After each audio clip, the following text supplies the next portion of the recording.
Graham Bell. The Organizational Resilience Handbook. A practical guide to achieving greater resilience.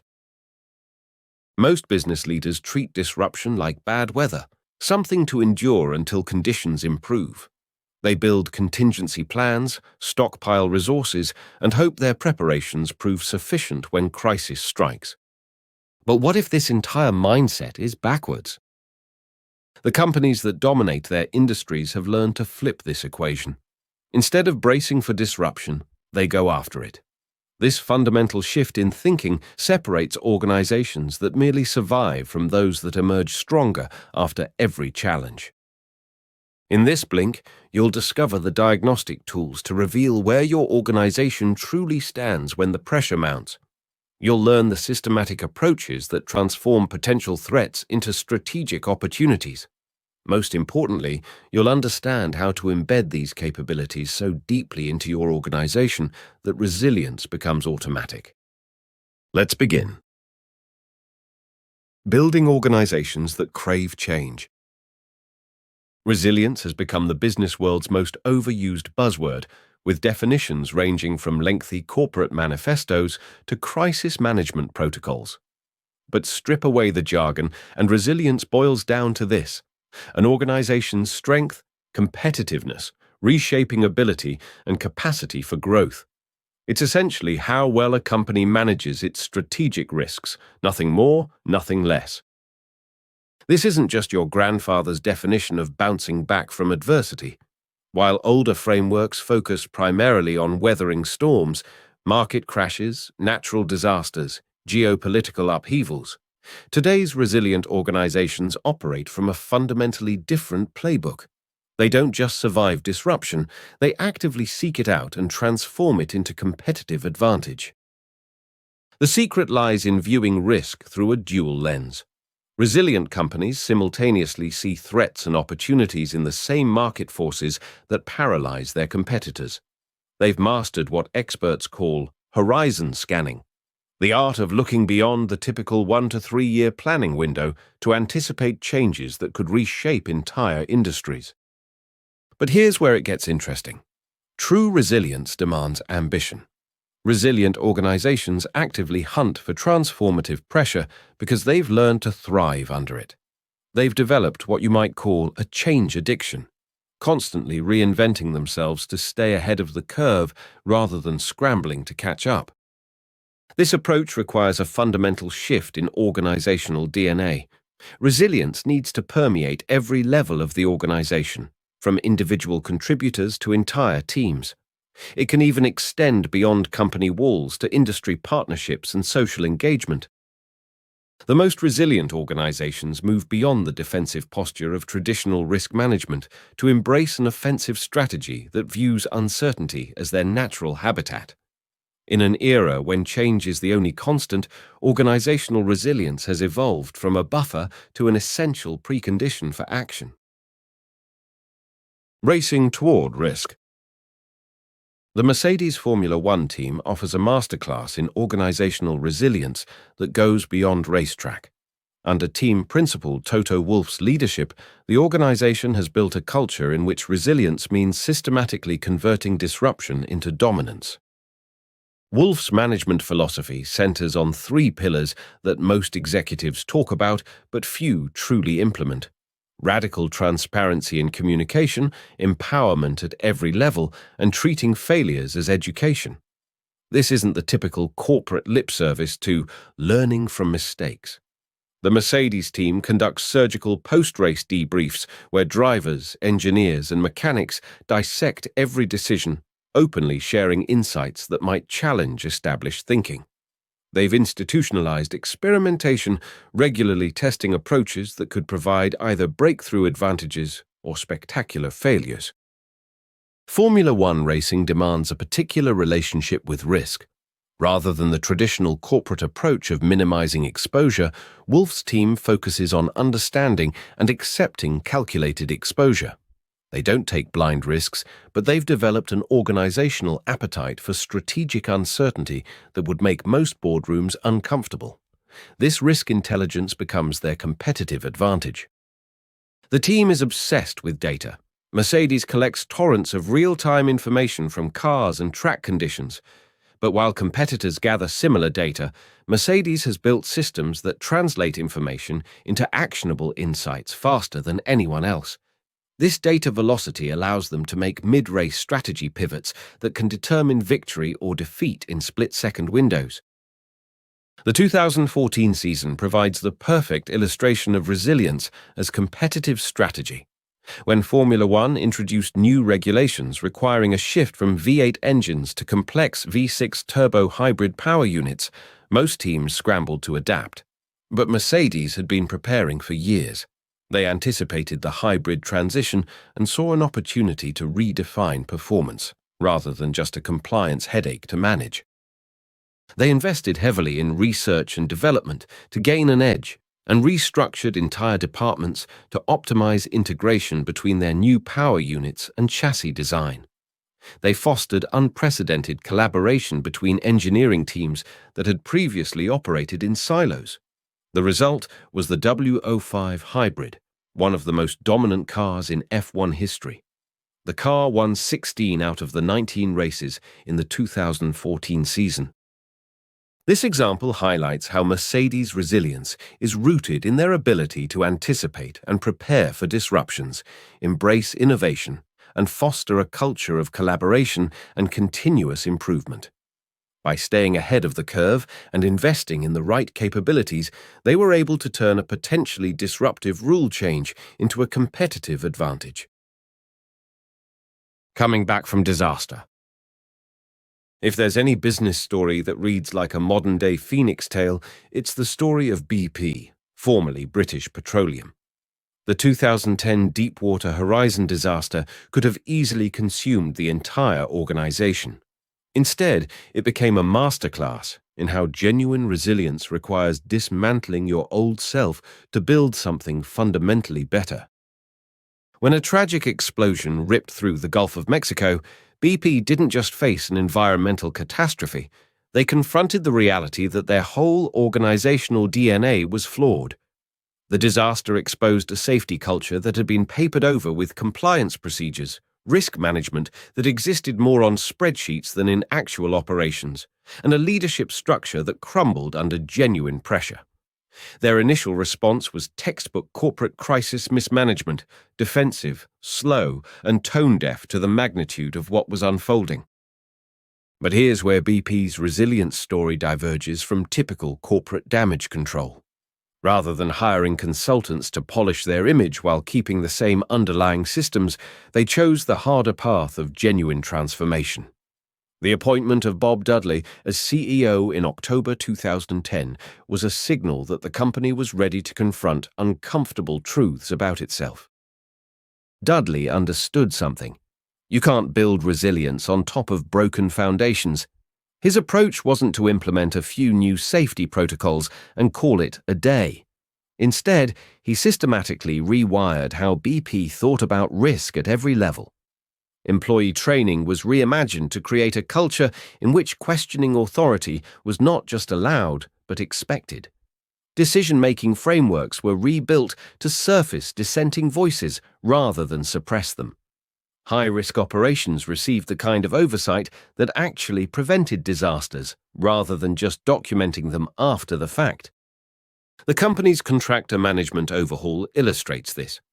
Before Deepwater Horizon, BP treated contractors like vendors, external parties responsible for their own safety standards. But truly resilient organizations can't outsource accountability. So BP developed integrated safety cultures that extended beyond their direct employees to encompass every person working under the BP umbrella. Yet another sign of BP's evolved resilience was their strategic portfolio transformation. While competitors doubled down on traditional oil extraction, BP began seriously investing in low-carbon technologies and renewable energy. This wasn't greenwashing, it was horizon scanning in action. They recognized that societal expectations and market forces were creating an existential threat to fossil fuel companies, and they chose to position themselves ahead of that wave rather than resist it. Authentic organizational resilience demands what most executives find terrifying: admitting that your previous approach was fundamentally wrong. BP didn't just bounce back from Deepwater Horizon, they used the crisis as a forcing function to become a different kind of company entirely. They changed from an organization that managed safety as a compliance exercise into one in which safety became the foundation for everything else they built. This transformation illustrates resilience's most counterintuitive aspect. Sometimes the most resilient response to crisis isn't trying to return to your previous state, but using the disruption to evolve into something new. A framework for assessing resilience. The corporate world's obsession with resilience has produced countless frameworks and assessment tools, but few deliver. Enter the Organizational Resilience Capability Model, ORCM, a framework that cuts through the noise to provide executives with something they can actually use, a systematic way to diagnose where their organization stands and what needs fixing. What makes the ORCM different from other resilience models is its refreshingly straightforward two-dimensional approach. Think of it as a diagnostic grid. On the vertical axis are organizational features, while key concepts and behaviors lie on the horizontal axis. This structure forces leadership teams to examine resilience holistically, rather than getting lost in isolated initiatives that sound impressive in boardroom presentations. Let's start with the vertical dimension. There are 4 interconnected organizational features that determine resilience capacity. Strength forms the foundation, the inherent qualities that allow organizations to absorb shock without breaking. A technology company with diversified revenue streams and flexible cloud infrastructure demonstrates strength differently than a manufacturing firm does. But in both cases, strength means having multiple options when your primary approach gets disrupted. Consider how Netflix's content creation capabilities provided strength when licensing agreements with traditional studios became untenable, or how Amazon's logistics network gave it resilience advantages during the pandemic that single-channel retailers couldn't match. Personality captures the unique organizational DNA that influences how companies respond to crisis. This goes beyond corporate culture to capture the deeper characteristics that shape identity. A company known for customer obsession will navigate supply chain disruptions differently from one focused primarily on operational efficiency. Personality also includes things like stakeholder relationships, regulatory positioning, and brand equity that can become a lifeline during turbulent periods. Next are skills. Skills represent the tactical capabilities that transform resilience from theory to practice. This encompasses everything from crisis management expertise to data analytics capabilities to cross-functional collaboration. Organizations with strong skills don't just react to problems, they anticipate them. They've developed crisis management teams that can pivot strategies mid-execution and communication systems that maintain transparency when everything else feels chaotic. The most resilient organizations treat skill development as continuous investment rather than crisis response. Finally, results are the measurable proof that resilience efforts actually work. These aren't vanity metrics, but genuine indicators of organizational health under pressure. Consistent customer satisfaction, successful product launches despite supply chain challenges, or stable financial performance through market volatility. Results also include compliance track records, industry certifications, and sustainability commitments that demonstrate long-term thinking. The ORCM's power lies in its ability to reveal the connections among these dimensions. An organization might score high on strength but low on skills, revealing that it has resources but lacks the capabilities to deploy them effectively. Another might demonstrate strong results but weak personality, suggesting success that's vulnerable to shifts in culture or changes in leadership. By engaging senior management in systematic assessment across these dimensions, the ORCM creates a shared understanding of where the organization actually stands and a roadmap for targeted improvement. Next, let's look at the horizontal dimension of this model: key concepts and behaviors. Putting resilience to work. The horizontal dimension of the ORCM model reveals 5 critical concepts and behaviors that determine how effectively organizations deploy their resilience capabilities: direction, awareness, approach, learning, and resources. Think of these as the operating system that brings organizational features to life. Direction is the North Star of resilience efforts. Without clear strategic vision, even the strongest organizational features become scattered initiatives competing for attention. True direction means leaders can articulate how resilience connects to business strategy and disseminate this from the C-suite to the front lines. When a manufacturing company commits to becoming the industry's most resilient, it's not making a PR statement. It's creating a framework that guides investment decisions and employee development. Awareness operates as the organization's sensory system, scanning the environment for signals that could affect it. This includes traditional risk management as well as more nuanced understandings. An IT company implementing robust monitoring for both cyber threats and employee engagement is demonstrating awareness on multiple levels. The most resilient organizations develop peripheral vision, the ability to notice weak signals competitors miss entirely. And they gauge cultural resilience through employee surveys and consultations, identifying blind spots before they become vulnerabilities. Approach determines what happens when awareness detects threats or opportunities. This encompasses risk appetite, decision-making processes, and cultural norms around experimentation. A technology startup encouraging calculated risks and treating failures as learning opportunities has a fundamentally different approach from a utility focused on operational stability. The key is ensuring approach matches actual behavior, not just employee handbook rhetoric. Learning transforms experience into institutional knowledge that strengthens future resilience. Effective organizations have moved beyond sporadic postmortems to create systematic knowledge management that captures insights and makes them accessible when needed. A healthcare organization conducting regular post-incident debriefs and sharing findings across departments is demonstrating learning. It's about building organizational memory that prevents repeated mistakes and accelerates adaptation. Finally, resources provide the fuel powering resilience initiatives. This includes financial capital and technology, but extends to human capital and institutional relationships that activate during crises. An e-commerce firm investing in cybersecurity technologies and employee training shows how resources work synergistically. Technology without skilled operators provides limited protection, while skilled operators without adequate tools face unnecessary barriers. The ORCM's power lies in how these dimensions interact. Organizations might have strong direction but weak learning, resulting in clear vision that never evolves. Others excel at awareness but lack resources to act on insights, creating frustration rather than resilience. The framework forces leadership teams to examine these interconnections systematically, revealing gaps that traditional assessments miss. By plotting an organization's position across both dimensions, leadership teams can identify precise intervention points. The framework's real value emerges when organizations use it to prioritize investments, sequence improvements, and measure progress.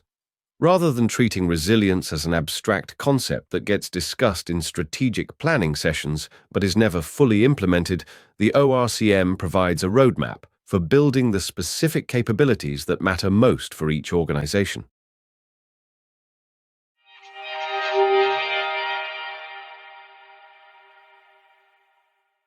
The main takeaway of this link to The Organizational Resilience Handbook by Graham Bell is that true organizational resilience doesn't just mean bouncing back from problems, it means transforming disruption into competitive advantage.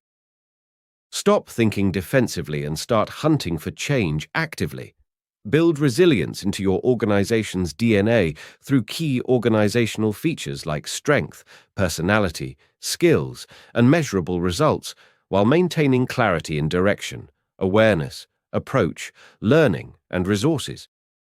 From Mercedes F1's agile approach to BP's post-crisis overhaul, there are many blueprints for thriving under uncertainty.